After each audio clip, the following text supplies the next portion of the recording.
আপনাকে আমি বলতে চাই, আজকে যদি নামাজকে বুঝতে হয় সর্বপ্রথম নবীকে বুঝতে হবে। আজকে যদি হজকে বুঝতে হয় সর্বপ্রথম নবীকে বুঝতে হবে। আজকে ইবাদত ও রিয়াজতকে যদি বুঝতে হয় সর্বপ্রথম নবীকে বুঝতে হবে।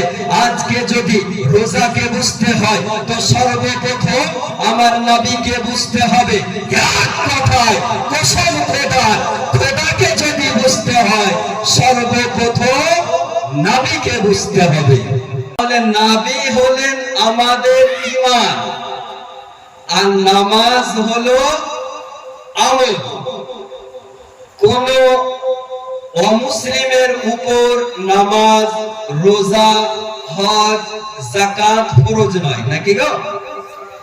ঈমান আগে, ঈমান যদি থাকে তার উপর নামাজ ফরজ, তার উপর রোজা ফরজ, তার উপর হজ ও যাকাত ফরজ। আর যদি ঈমানই না থাকে তাহলে তার উপর এই সমস্ত ইবাদত ফরজ নয়। প্রদর্শন না করে তাহলে ভাবতে হবে এর ঈমান নষ্ট হয়ে গিয়েছে, এই যত বড়ই নামাজি হোক না কেন এর নামাজ কবুল হবে না। হবে? তাহলে ঈমানের কথা আগে বলতে হবে নাকি? তারপর নামাজের কথা।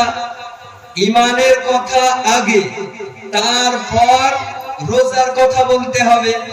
ঈমানের কথা আগে বলতে হবে, তারপর হজ ও যাকাতের কথা বলতে হবে।